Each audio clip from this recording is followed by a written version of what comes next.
Hello everyone. So I have been testing the list that I streamed the other day with. Basically, it was created by Grilled Cheese.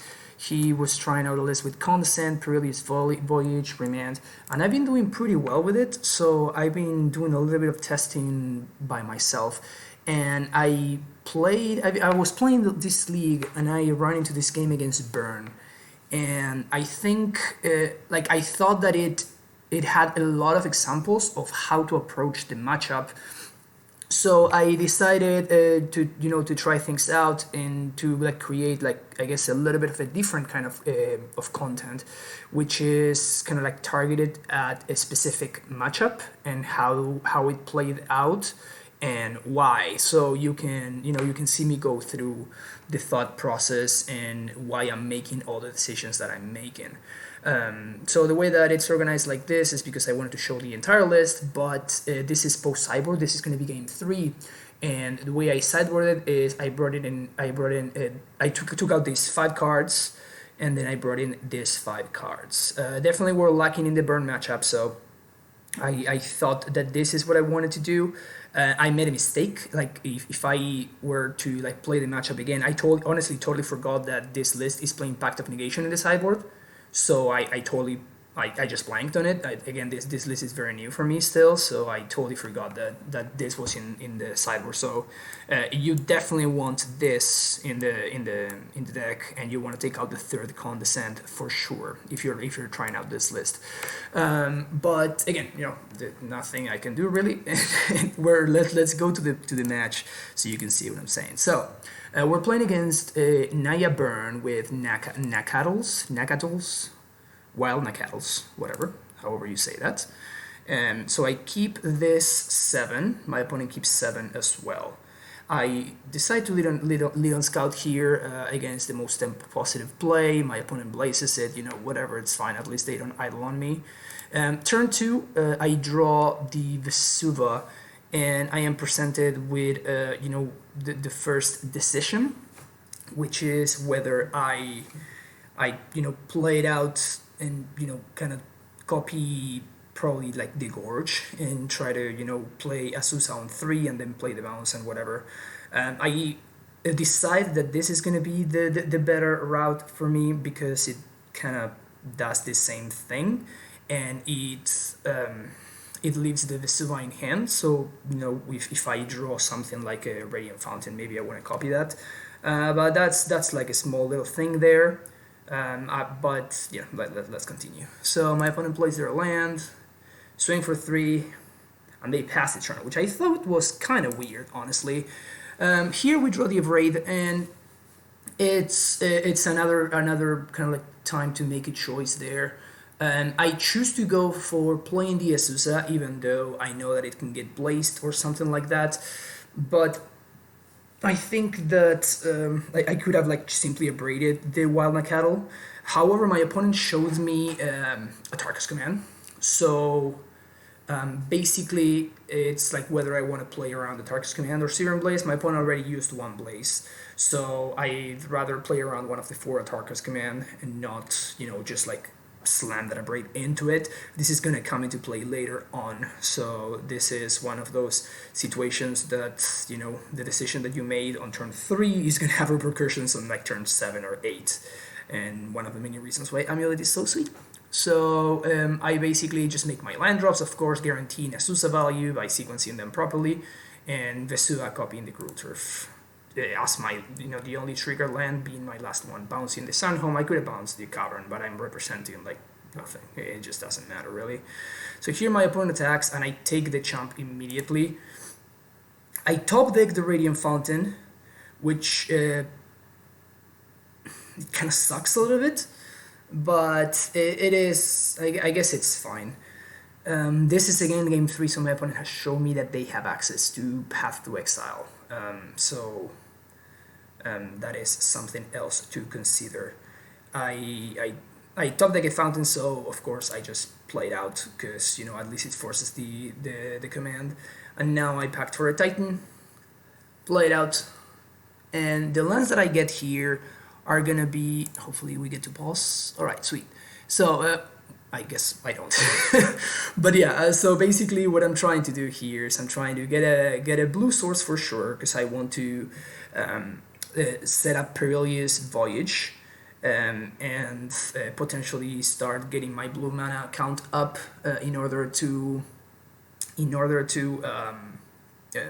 be able to transmute down the line. Alternatively, I could have gotten the Boros Garrison instead, in order to try to set up Sunhome. However, I don't think that this, like, I'm going to be paying for Pact. I'm kind of assuming that my prime time is going to die, so I am basically putting a higher premium on being able to cast this card than to be activating Sunhome. So let's continue. We get a token. Of course, I'm trying to protect myself, bounce the fountain so I can play it next turn and gain some more life. My opponent gets a little bit unlucky there, and they play a land they shocked, though. I have no idea what this means, but it probably means that they double spell. And this is the key turn. Right here is the key turn. I draw the Amulet, and I don't play it. My opponent has been holding up mana. Like, they even shocked right now. They've been holding up mana and doing nothing. So I am automatically assuming that my opponent has at least one Destructive Reverie in hand, and they did not pass my prime time, so my alarm bells go off. And I'm thinking immediately of Deflecting Palm. So I'm at 10 right now. I am not that safe. I hesitate a little bit, and I don't cast the Stirrings in my main phase. I guess it would be like the better thing to do, but you see, I click on the attack and I'm like, nah, I'd rather just play around Deflecting Palm, and I end up casting the Stirrings on my second main phase and finding an Amulet out of these lands. Again, I already have a land that I want to play, and I don't have multiple land drops, so I'm not really excited about. I'm not really excited about getting a Gemstone Mine, because it's kind of not going to do anything. So I take this second copy of Amulet instead. So game continues. Pass the turn, my opponent bolts me. End of turn, I go down to 7. My opponent plays Nacatl. They don't attack. Pass the turn. Now, end of turn, I decide to bounce the Nacatl.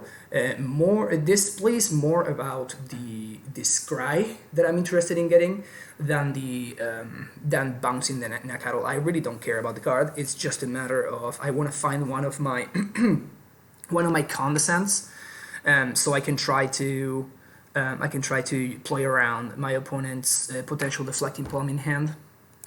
So I bottom. And then I draw immediately another Stirrings. I play out both Amulets this time, and I get a bounce. And here, that was key. I don't know if you saw that, but there was an Amulet, a Turf, and the Slayer Stronghold in there. I decide to take the Turf because I am planning on playing and replaying the Radiant Fountain here. This time around, I am going to need to choose whether I should attack or whether I should hold back. This time around, again, one of the cards in my opponent's hand is the Wild Nacatl, so I don't need to worry about that. I have my opponent 99% on Deflecting Palm at this point, and I think that the other card might be Destructive Reverie. That's why I played both of the Amulets at the same time. So this time I can play around the Reverie by destroying my own Amulet. So again, my opponent hasn't bolted me, so I assume that I am not dead. So we're gonna see how this goes. So I choose to attack in order to set up the next prime time. So we set up the next prime time. I Simic Girth Chamber of Dolaria. I am going to bounce the T-West, and we're going to see that now my opponent is actually going to Deflecting Palm. So there's a Deflecting Palm I've been playing around the entire game. And second main, I transmute, and my opponent reveries me in response. So basically all my reads were correct. So I counter the Reverie at 1 life by upbraiding my own Amulet. However, this messes up. I had enough mana to go get a prime time. So my opponent actually made a mistake there. I mean, they don't know my list, so they might assume that I am transmuting for Pact of Negation. And if that's the case, I guess that it makes sense for them to Reverie in response to the Turia West. However, I was transmuting for Summoner's Pact, and I had enough mana, exactly enough mana to get a prime time. So, well, actually, no, yeah, I already used one of my mana. So yeah, I had exactly 6 mana to go cast another prime time to go bounce my lands and gain some more life. So my opponent goes for Reverie, I upgrade my own Amulet, and this basically changes my plan. Now I need to get a Susa, because I need to gain a little bit of life. Of course, here I'm getting a little bit lucky. I'm not gonna lie, like I'm at 1, I only get to gain 2 life here, so I'm up to 3. I die to a lot of cards in my opponent's deck. Their one card is Wild Cattle, but this is one of the examples of situations where burn opponents just over sideboard against Amulet by bringing in all of these cards like Reverie, which I was able to play around, so it did nothing, and Deflecting Palm, which allowed me to win a lot of turns that I was able to, set up my defenses a little bit better. So we gain a couple more life, go up to 3. Now my opponent plays the other Nakatl. They have one unknown card in hand. And here I am trying to think, okay, what do I do here? And again, my opponent didn't kill me. I'm still at 3. So they didn't draw a burn spell. So I'm assuming that one of the things that they could have drawn is another Deflecting Palm. And if that is the case, then I want to start trying to attack. So I could haste this prime time right here.